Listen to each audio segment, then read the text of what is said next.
Hello everyone, welcome to exam zone YouTube channel. और ये हमारे MIH के आंसर राइटिंग का तीसरा वीडियो है। और जी आपको क्वेश्चन दिख रहा होगा स्क्रीन पे अपने। इस क्वेश्चन को मैंने सेकंड वीडियो में दिया भी था कि इस पर हम लोग नेक्स्ट वीडियो में चर्चा करेंगे।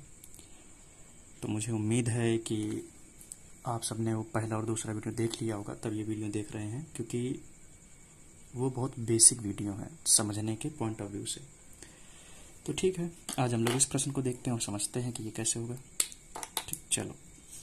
जैसे प्रश्न क्या हमसे कह रहा है कि डलहौजी की हड़प नीति अनैतिकता, अत्याचार और स्वार्थ से परिपूर्ण थी, किंतु औपनिवेशिक शासन काल में उसके सुधार कार्यों को भुलाया नहीं जा सकता। कथन का समालोचनात्मक परीक्षण कीजिए। तो हमें दो तीन बातों को ध्यान रखना है इस प्रश्न में। एक तो डलहौजी की हड़प नीति, ठीक है, वो क्या थी। फिर उसने ऐसा क्या किया जो भुलाया नहीं जा सकता, यानी कि सुधार कार्य। और इन दोनों का हमको करना क्या है, समालोचनात्मक परीक्षण करना है। तो प्रश्न ठीक है।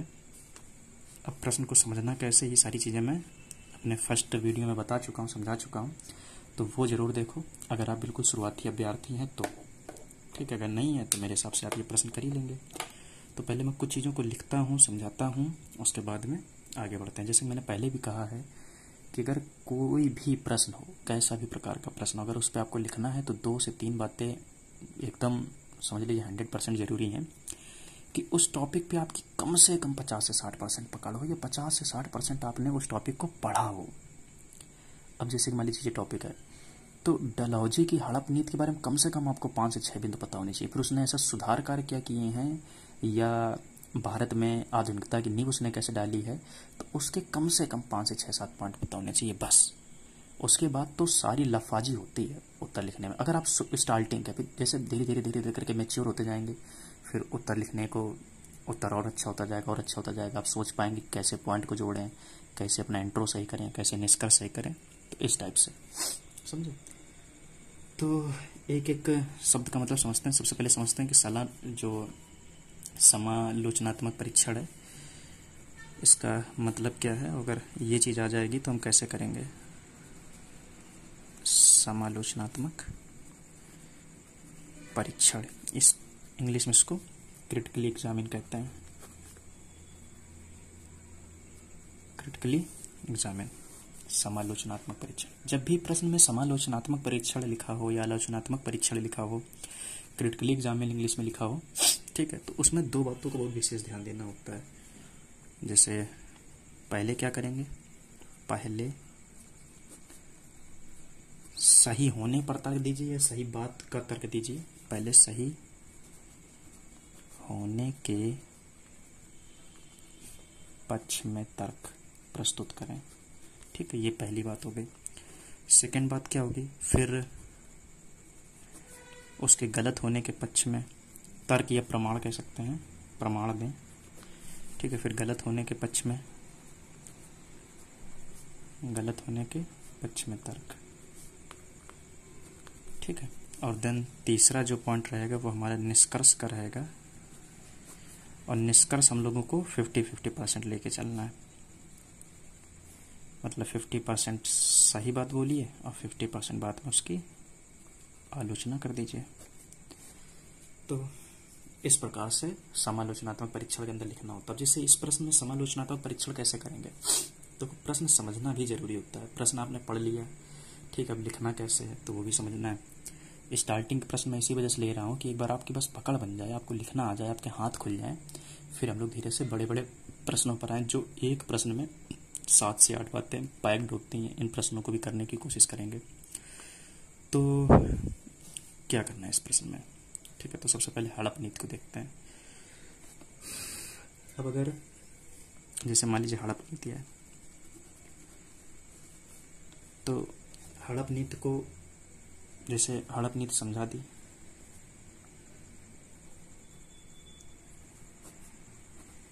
उसके बाद आलोचना,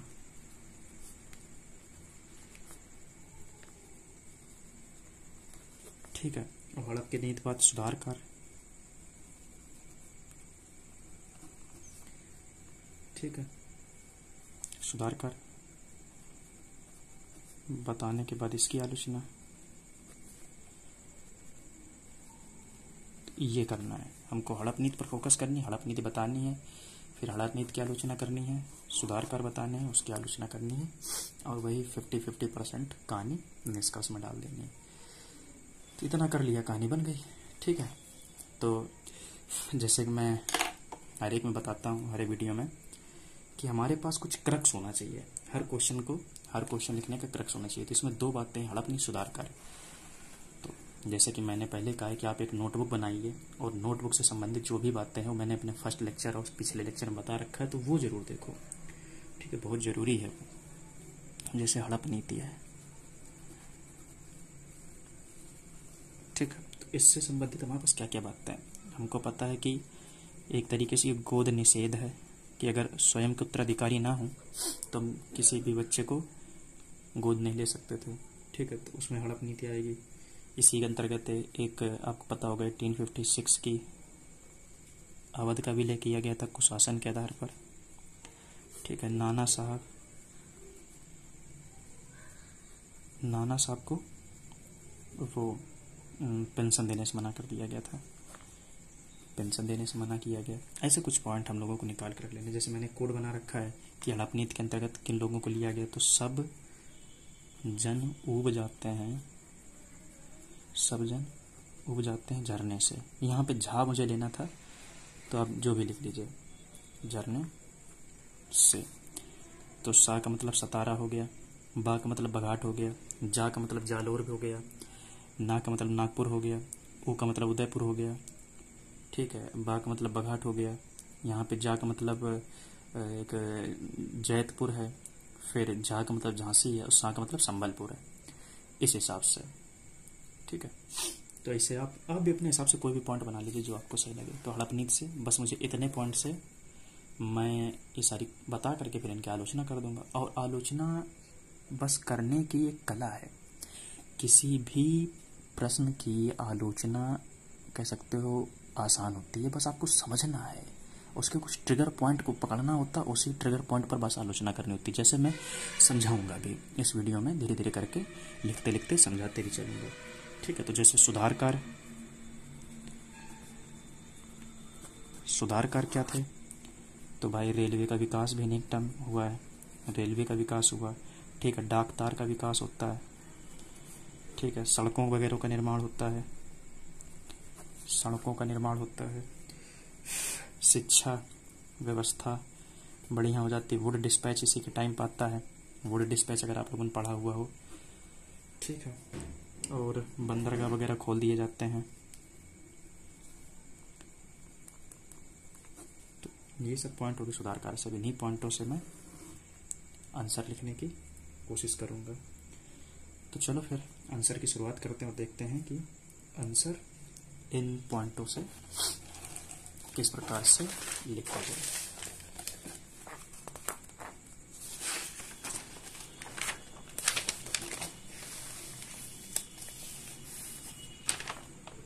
तो ये रहा क्वेश्चन। अब हम लोग इसके इंट्रोडक्शन की शुरुआत करते हैं।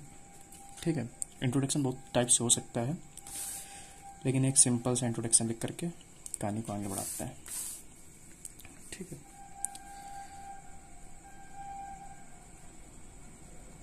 लॉर्ड डलहौजी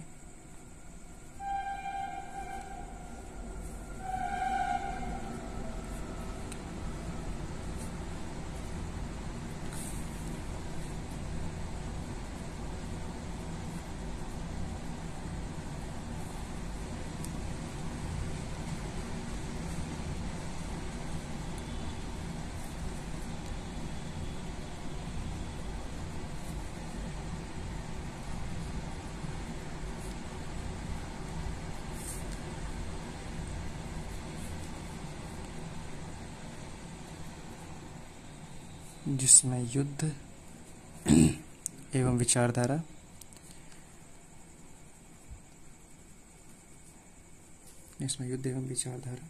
दोनों का सहारा लिया गया।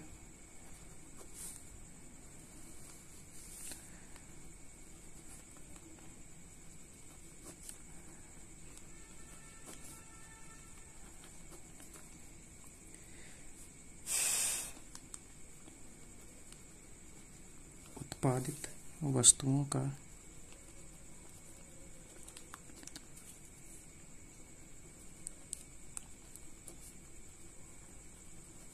नए बाजार की खोज में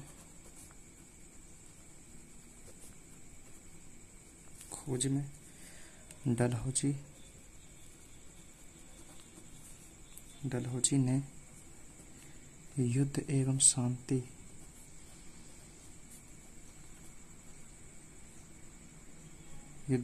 शांत की नीति अपनाई।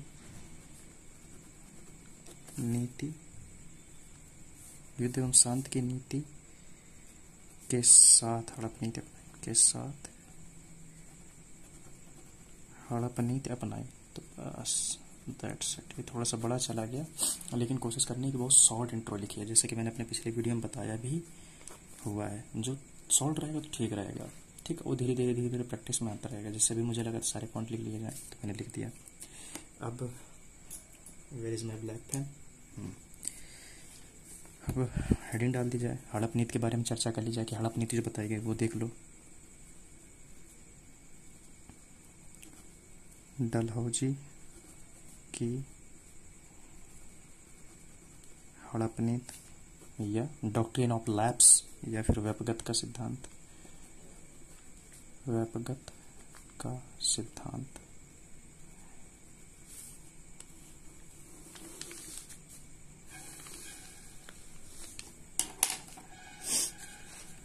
क्या थी ये कि अंग्रेजों पर आश्रित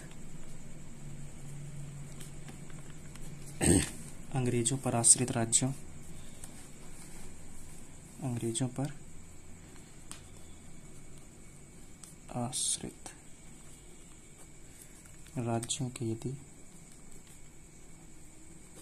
स्वाभाविक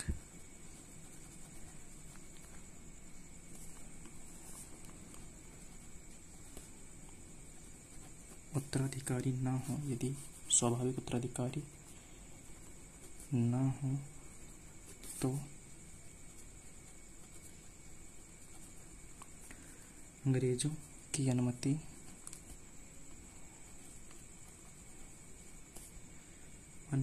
के बिना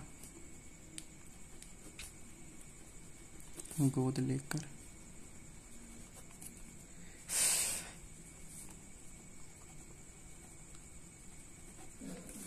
उत्तराधिकारी घोषित नहीं कर सकते। और ये आंसर जो पूरा लिखा हुआ है ये हमारे टेलीग्राम ग्रुप में मिल जाएगा, जिसकी लिंक मैं भी बता दूंगा। ठीक है, तो ये बात हो गई। ये हमने डलहौजी की हड़प नीति समझा दी। अब हड़प नीति के तहत किन किन राज्यों का विलय किया गया उसका एक सर्कल डायग्राम हम लोग यहाँ पे नेक्स्ट पेज में, क्योंकि 250 शब्द लिखने हैं और 15 मार्क्स का क्वेश्चन, तो उस बात का भी ध्यान देना है। तो हड़प नीति के तहत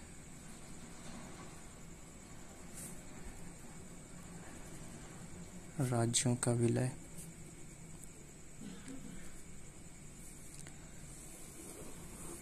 कि हड़प नीति के तहत किन किन राज्यों का विलय हुआ है, तो मैंने कोड बताया ही हुआ है आपको, बस उसी कोड का यूज करिए। सतारा, जैतपुर, बाघाट या संबलपुर,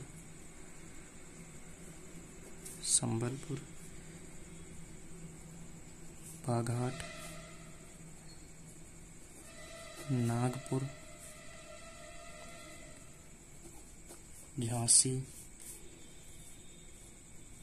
उदयपुर, जालौर,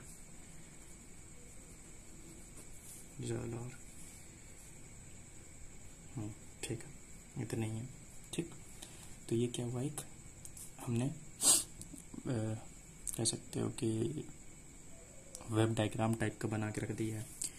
ठीक है, हड़प नीति के बारे में 2-3 पॉइंट और लिख लेते हैं कि 1856 ईस्वी में जो वाजिद अली शाह वाली कहानी थी, जो अभी हम लोग थोड़ी देर पहले हम लोगों ने क्रक्स में लिखा था, शासक वाजिद अली शाह पर शासन के आधार पर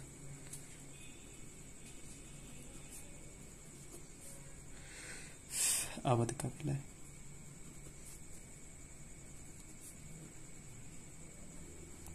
अवध का विलय।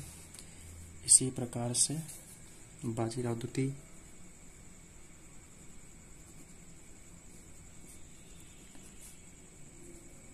के दत्तक पुत्र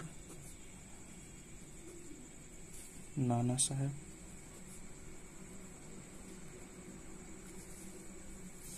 को पेंशन देने से मना किया। जो हम लोगों ने अभी पॉइंट लिखा था, को पेंशन देने से मना किया। ठीक, ये बात हो गई। अब ये क्या हो गया, हम लोगों ने कह सकते हो कि ये हड़प नीति पे सारी चर्चा कर ली। अब हड़प नीति का आलोचना कर लेते हैं थोड़ी सी। जैसे मैंने बताया था कि आलोचना करना भी अपने में एक गेम है। ठीक है, तो वो भी समझो कैसे। अब हम लोग इसकी आलोचना लिखते हैं कि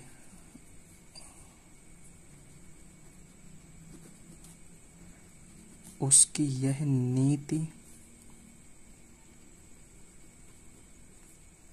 न्यायिक और निष्पक्ष नहीं थी। न्यायिक और निष्पक्ष रूप से समर्थन के योग्य नहीं थी। न्यायिक और निष्पक्ष रूप से समर्थन के योग्य नहीं है या थी। ठीक है, नहीं थी क्योंकि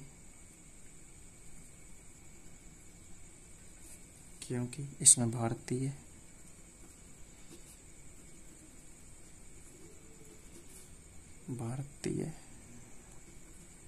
राज्यों एवं जनमानस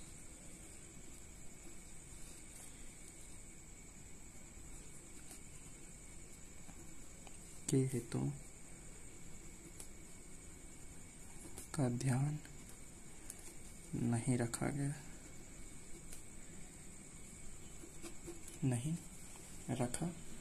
ये बात हो गई। तो ये हम लोगों ने क्या किया कि उसकी आलोचना कर दी। अब देखिए, जैसे कि इधर साइड ये प्रश्न था कि लॉर्ड डलहौजी की हड़प नीति अनैतिकता लॉर्ड डलहौजी की हड़प नीति अनैतिकता, अत्याचार और स्वार्थ से परिपूर्ण थी। यहाँ पे स्वार्थ छूट गया, पिछले क्वेश्चन में स्वार्थ था। ठीक है, तो जरा से मिसप्रिंट हो गया। हड़प नीति अनैतिकता, अत्याचार और स्वार्थ से परिपूर्ण थी। ठीक है, तो ये बात बतानी थी। मतलब ये आलोचना के तो पॉइंट है, तो इसको क्या करेंगे, इधर से चिपका देंगे। वैसे जरूरत है नहीं, लेकिन मैं ये समझाना चाह रहा हूँ कि जब आप उस टाइम पर एंड टाइम पर नहीं सोच पा रहे हैं तो वो चीज़ लिख सकते हैं। जैसे कि मैं लिख के दिखाता हूँ कि अर्थात कहा जा सकता है, अर्थात कहा जा सकता है कि हड़प नीति अनैतिकता। अब देखिए वही सारे पॉइंट जो प्रश्न में है वही मैं यहाँ पे लगा दे रहा हूँ। अनैतिकता, अत्याचार और स्वार्थ से परिपूर्ण थी।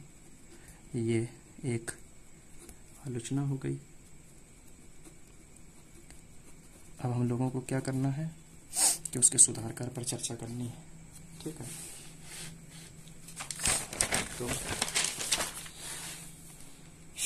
लास्ट पेज अपने पास, इसी में उसके सुधार कार्य लिख करके उसी की आलोचना करके एक निष्कर्ष भी लिखना है। तो उसी हिसाब से मैं सोचूंगा। तो पहले मैं ये लिख दूं कि जो निम्न सुधार कार्य किए, तो डलहौजी ने ब्रिटिश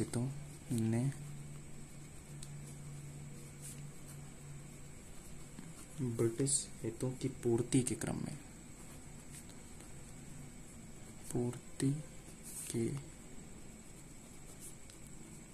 में अनेक निम्न सुधार किए।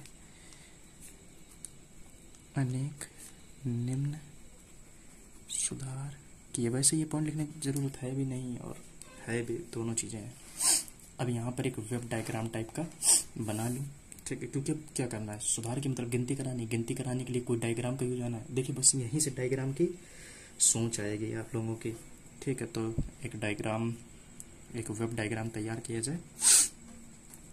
मैं यहाँ से बनाता हूँ तो पूरे में आ जाएगा।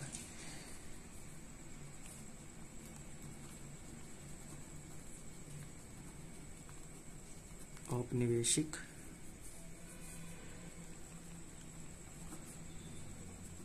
शासनकाल के दौरान डलहौजी के सुधार कार्य, डलहौजी के सुधार कार्य। या पे एक पूरा सर्कल टाइप का बना लीजिए।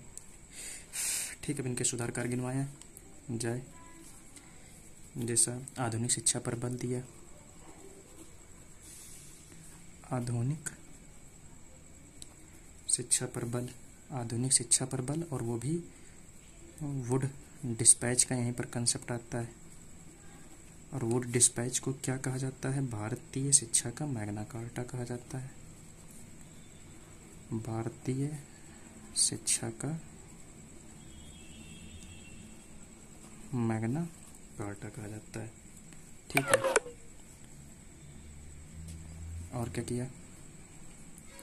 स्वतंत्र, जो हम लोगों ने उधर पॉइंट लिखे थे बस उसी पॉइंट का यूज करना है हम लोगों को, और कुछ नहीं खास करना है। और उन पॉइंट को लिखना कैसे है उसकी मैं चर्चा सबसे पहले वाली वीडियो में कर चुका हूँ, तो वीडियो बहुत ज़रूरी, वो ज़रूर देखो वीडियो अगर नहीं देखा है तो। ये तो तीसरा वीडियो है, वो वाला वीडियो फर्स्ट है, तो वो देखो तो बहुत सी बात समझ में आएगी कि स्थापना।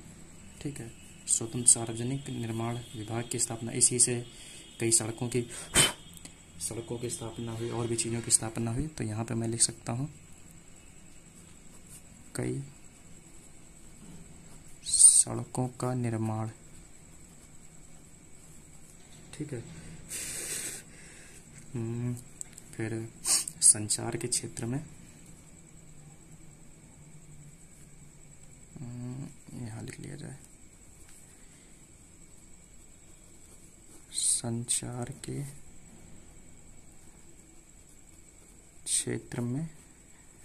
क्षेत्र में भारतीय तार विभाग की स्थापना,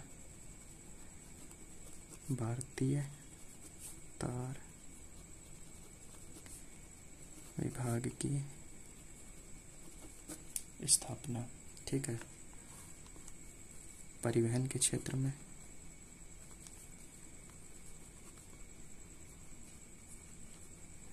रेलवे का विकास,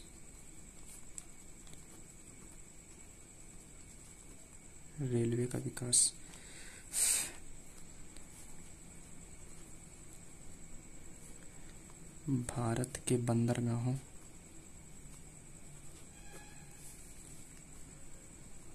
को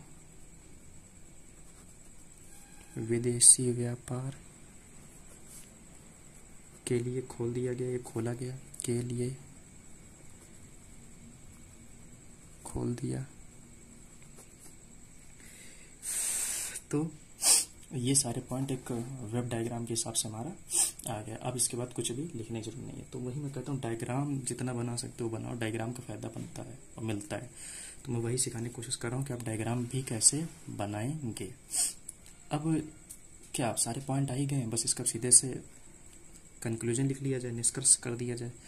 अब इसकी आलोचना भी करनी है, तो निष्कर्ष में ही आलोचना कर सकते हैं। जैसे अब देखिए, मैं एक निष्कर्ष लिखता हूँ, निष्कर्षतः डलहौजी के सुधार कार्य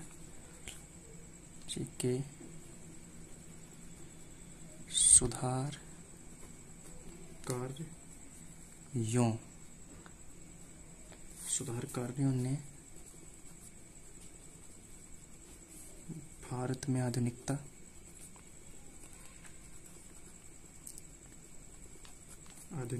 की नींव डाली।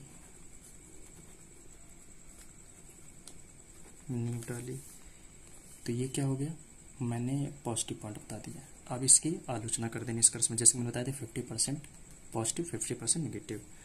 किंतु ये सभी सुधार कार्य किंतु ये सभी सुधारकार अंग्रेजी लोलुपता से प्रेरित थे। अंग्रेजी लोलुपता से प्रेरित थे। The end. तो ये मेरा निष्कर्ष हो गया, ये मेरा वेब डायग्राम हो गया और ये पॉइंट हो गया। ठीक है, इस टाइप से पूरे लिखना। जैसे ये निष्कर्ष, अब देखिए मैं एक टाइप से और निष्कर्ष सोच पा रहा हूँ, वो भी मैं बता देता हूँ। जैसे इसमें निष्कर्ष में क्या लिखा, निष्कर्ष डलहौजी के सुधार कार्यों ने भारत में आधुनिकता की नींव डाली। ये सभी सुधार कार्य अंग्रेजी लोलुपता से प्रेरित थे।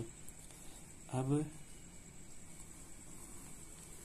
इतने में ही इसी देखो, एक ये निष्कर्ष देखो और एक मैं और आपको निष्कर्ष एक बना के दिखाता हूँ, जो मैंने जस्ट अभी सोचा है कि अगर मान लीजिए, अब देखिए इसी के शब्दों में फेर बदल करके एक मैं निष्कर्ष दिखाता हूँ आपको। यद्यपि डलहौजी, अब बस इस चीज को आप समझो, यद्यपि डलहौजी के आधुनिकीकरण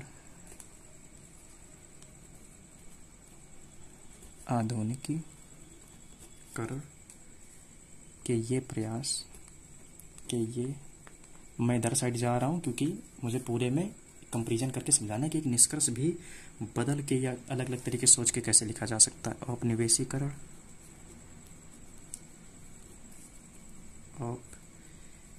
के प्रयास औपनिवेशिक हितों से प्रेरित थे। अब देखो मैंने पहले क्या किया, पहले उसका नेगेटिव पॉइंट लिख दिया, औपनिवेशिक हितों से प्रेरित थे। पहले उसका क्या किया, नेगेटिव पॉइंट लिख दिया। अब मैं उसका पॉजिटिव पॉइंट भी लिख सकता हूँ। तो जो मैंने ऊपर किया वही मैंने यहाँ भी, लेकिन एक ये भी निष्कर्ष बन सकता था, तो वो मैंने सोचा कि लाओ इसको भी आपको बताया जाए। और भी निष्कर्ष मैं बना सकता हूँ, बस है क्या कि एक बार आपकी प्रैक्टिस हो जाए तो आप खेलना सीख जाते हैं। इनकार नहीं किया जा सकता, नहीं किया जा सकता, इस तथ्य से इनकार नहीं किया जा सकता कि इसने आधुनिक भारत की नींव रखी थी, कि इसने आधुनिक भारत की नींव रखी थी। तो ये चीज देखिए, एक ये निष्कर्ष है, एक ये निष्कर्ष है। इसमें मैंने क्या किया, पहले पॉजिटिव बताया, बाद में निगेटिव पॉइंट किया। इसमें क्या किया, पहले निगेटिव किया, बाद में पॉजिटिव किया। ठीक है, बस थोड़े से शब्दों का हेर फेर बदल किया और कहानी आपके सामने है। तो बस इन्हीं चीज़ों का ध्यान देना होता है और एक आंसर लिख भी जाता है। और मैंने इसमें किया क्या कि भाई हड़प नीति भी समझा दी, ये हड़प नीति भी बता दी। ठीक है, हड़प नीति का फिर मैंने आलोचना भी कर दिया। ये देखो आप जस्ट फ्रेम में ये देखिए, उसकी क्या हुआ, आलोचना भी हो गई। अब देखिए जो हमारा नेक्स्ट क्वेश्चन रहेगा वो ये होने वाला है। ये हमारा नेक्स्ट क्वेश्चन है जो आपको अगली बार मैं कराऊंगा, अगले नेक्स्ट वीडियो में। इसको थोड़ा सा साइज को मैं बड़ा कर लेता हूँ जिससे कि ये स्पष्ट दिख जाए। ओके, ये रहा क्वेश्चन मेरे हिसाब से, अभी आपको दिख रहा होगा। ठीक है, तो ये क्वेश्चन नोट कर लीजिए। इसके बाद में जो मैंने आंसर लिखा है, ये पूरा आंसर आपको हमारे टेलीग्राम ग्रुप पे देखने मिलेगा। ये हमारा टेलीग्राम ग्रुप है, इस QR कोड को स्कैन करो। ठीक है, ये हमारा चैनल है, इस चैनल को भी सब्सक्राइब करो। जितने भी वीडियोस नए पढ़ते रहेंगे वो यहाँ पे भी अपलोड कर दिए जाएंगे टेलीग्राम चैनल के। थैंक यू, और please like share and subscribe channel, YouTube channel, इसको भी शेयर एंड सब्सक्राइब करो ही करो। आप भी सीख रहे हो और भी सीखें, हमारा भी फायदा हो इन फ्यूचर। Bye bye.